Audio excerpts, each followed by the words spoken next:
really want to fight, if I really have to do it, I'll hit you with a couple of body shots, a couple of jabs, and I'll help you up when I've dropped you, and it'll be embarrassing the same way you're embarrassing.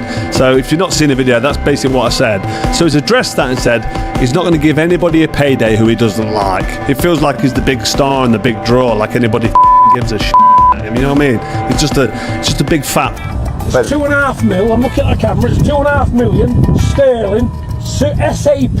I don't want to talk to you, I don't want to look at you, I don't like you. Like, I'll fight him right here in front of me, but then he says I want $2.5 million to box him. How does that make any sense? John's like, if Carl's right here in front of me, I'll fight him, but I'm not going to box him unless it's $2.5 million. Huh? I don't understand that. And also, you had the opportunity to fight. Carl Froch just exposed John Fury like never before, and it's brutal. Can John Fury survive the ring against a legend? Or is this $2.5 million challenge just a fantasy? To say to get his attention, to get everybody's attention, and then he didn't need to do any more because that's what everybody's talking about. I think Carl is a straight shooter, so Carl will stay how he is. So you've got to do a job on them. You've got to show me, like I said, that you can even stay on your feet for 3 minutes or 2-minute rounds, whatever it is. Because I don't think you can. Carl Froch fires back at John Fury over his $2.5 million fight demand, blasting it as a desperate grab for cash. He calls out Fury for acting like a major draw when he hasn't proven himself in the ring, labeling him delusional and hungry for attention. Froch makes it crystal clear he's not impressed, mocking Fury for chasing money instead of a real challenge. John Fury's a big bully, and big bullies need putting into place. And if I'm the man that has to do it, I will do it. I don't want to beat an old man up. I don't want to start on a 60-year-old man. But when I look back, when I beat George Groves up in front of 80,000 fans at Wembley Stadium, rendering him unconscious, he was 11 years younger than me. I'm only 10 years younger than Big John Fury. I know he doesn't look well, does he? He looks a bit older. I don't want to give him any stick, but he looks he's 10 years older than me, 60-year-old man. I'm pressing on for 50. So, is it a fair fight? Carl Froch doesn't hold back, questioning if John Fury could even handle a few minutes in the ring, doubting he could last through even a couple of rounds. He stresses that Fury would have to show he can stay standing before thinking about a proper fight. Froch paints him as a man well past his prime chasing money, suggesting the whole challenge is unrealistic and only highlights Fury's weaknesses in the sport. I'm not an ass kisser. Yeah. I'm a straight man. I'm a straight man. But you're serious about it though, aren't you? Serious. Serious. I'm a Christian man in the name of Jesus. I'm as serious as that. Don't bother about fighting me. Pay me $2.5 million, we'll fight next week. As soon as possible. John Fury speaks with full intensity, outlining a ruthless, take-no-prisoners style where he thinks Carl Froch would be forced to absorb serious punishment.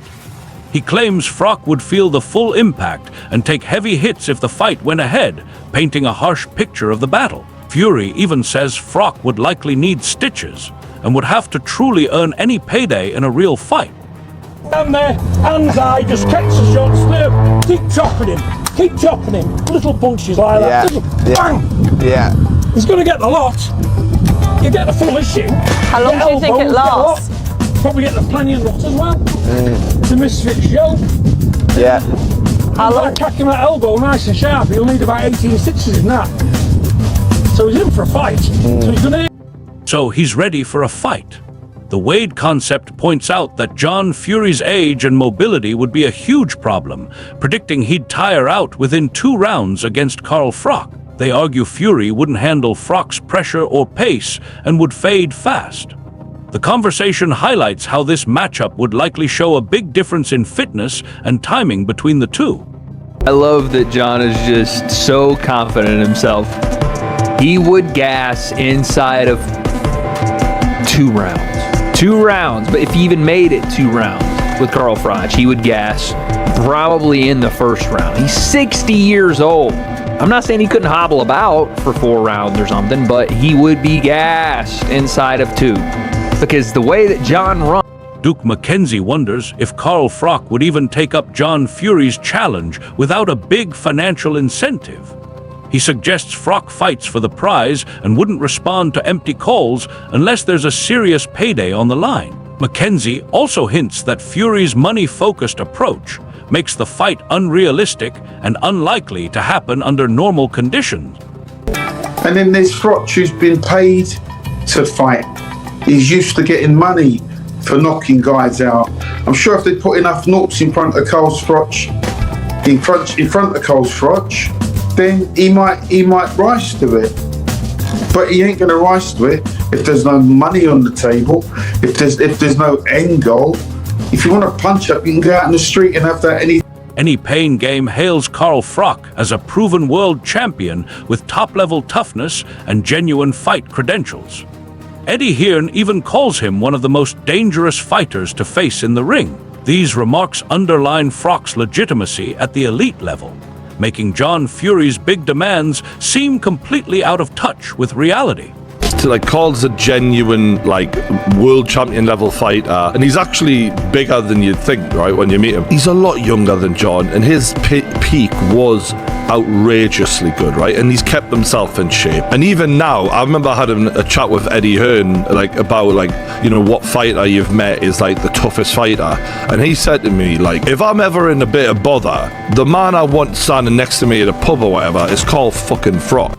John Fury insists he won't step away from any fight if it makes sense financially, repeatedly emphasizing he's ready for anyone as long as the payday is right. He claims he fears no opponent and keeps tying everything back to money and business logic. Fury also points out that fans still back him, suggesting he remains relevant in the sport. Yet his focus on cash over competition continues to raise doubts about the challenge. And nobody else either on this planet. If it makes business sense, but them other people don't generate any money, but you do. Next world champion, people still love you. Let's see what you can do. Carl Froch responds with fiery intensity, saying he sees himself as the one meant to shut John Fury up for good. He calls out Fury for all the talk, posturing, and acting like a big deal without proving anything in the ring. Froch accepts the challenge, but makes it clear that when the fight starts, he plans to go on the attack and punish Fury for what he considers disrespect to the sport. He brands Fury a bully who needs to be put in his place, promising a ruthless performance and a statement-making victory if the fight ever happens. I feel like I might be the chosen one. I feel like it might be my job to finally shut this big gobshite up. All he does is run around, running his mouth, beating his chest, the ultimate man and all that bollocks. So John, for one final time, listen to me so it goes into that thick skull. I accept your challenge, but know one thing. When that first bell goes, I'm going to come over to your corner and absolutely stick it on you, Cobra style, and set about you and make a mess of you. You know why? Because you're a bully and you need putting in your place. You're a bully and you're making a mockery of this. Frank Warren talks about Tyson Fury's possible comeback, stressing that timing is key and delays could impact his performance. He thinks it's better for Fury to return sooner rather than later to avoid ring rust. Warren also mentions John Fury's mindset, suggesting that training and preparation are driving his emotions and reactions. Overall, his remarks steer attention away from the Froch clash and back to career choices, while still highlighting the ongoing pressure on the Fury family in boxing conversation.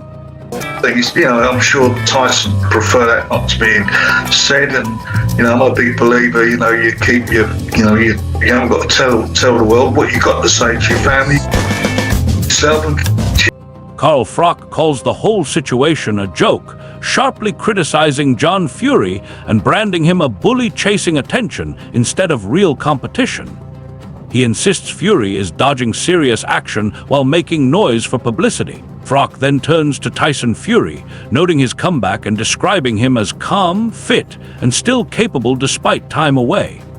Yet, the main focus remains on Froch versus John Fury, with Froch positioning himself as the serious fighter ready to call out all the empty talk.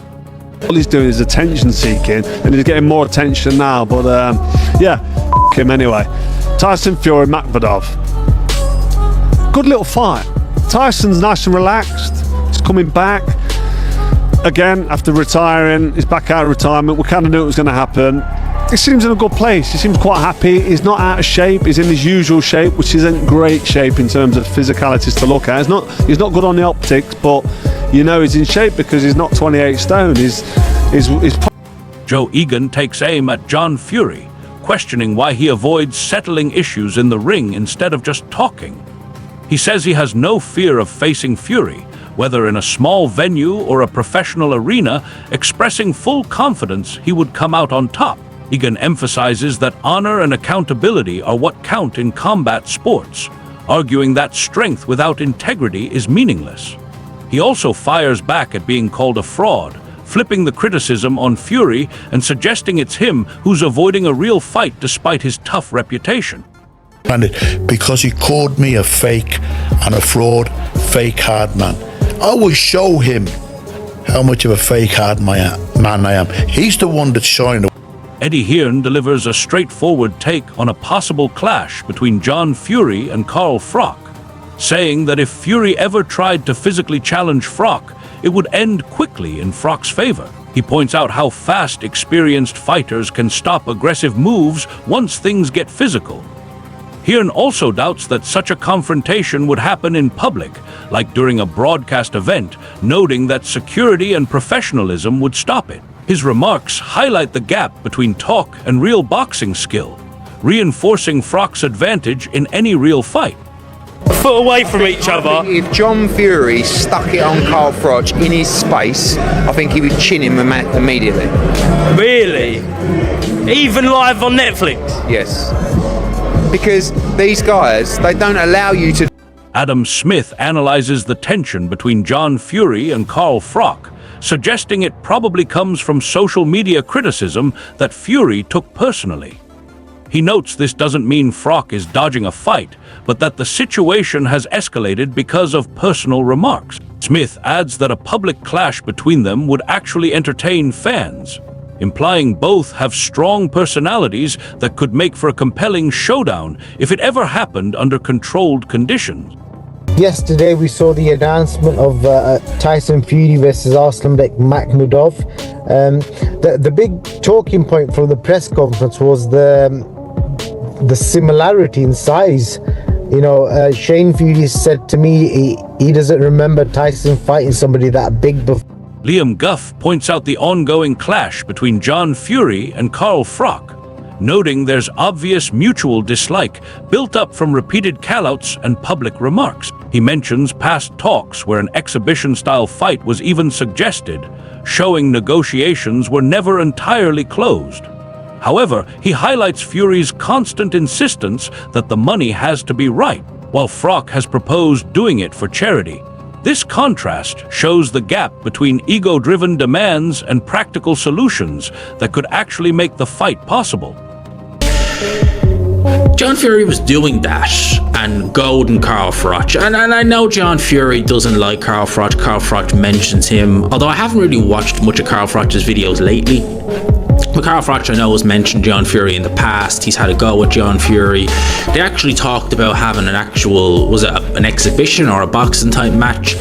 And John Fury, any man, any time, was saying words to the effect of, "Oh, I'll fight you, Carl Froch, but the money has to be right." And Carl Froch basically said, "All right, well, if we arrange..."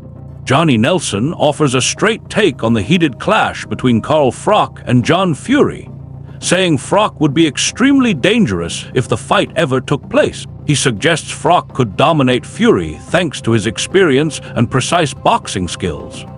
At the same time, Nelson gives Fury credit for generating attention and excitement, noting he succeeded in getting people talking and adding drama to the sport. His remarks capture both the threat Froch poses and the entertainment Fury brings, showing how Fury's outspoken nature keeps boxing conversations alive, even if the matchup seems lopsided. Carl Froch. You want to watch Froch on fight, because I'm quite sure Carl's going to rip the life out of John after today. I think John did the job. John did the job and got the excitement going. Got people talking, that's exactly what he did. Gareth A. Davies talks about John Fury's fiery personality, especially when defending his sons or getting involved in public spats.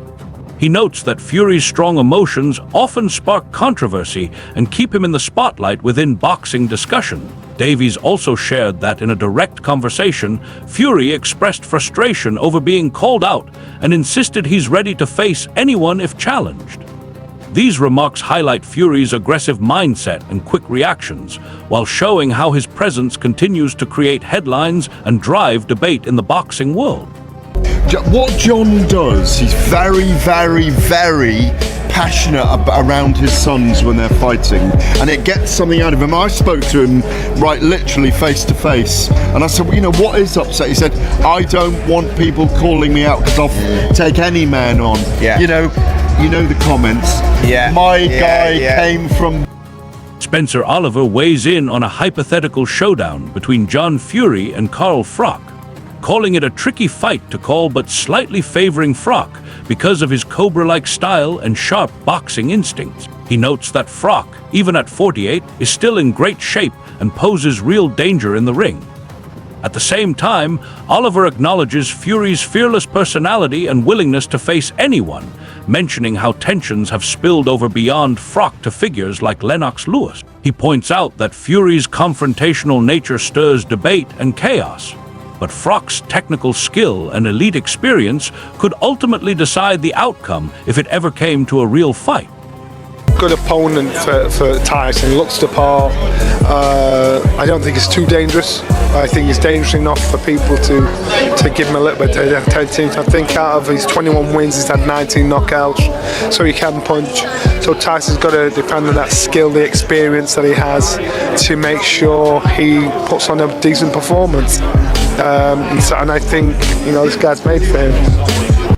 Joe Egan delivers a blunt and tough assessment of John Fury, saying he would be completely outmatched by Carl Froch in any real fight.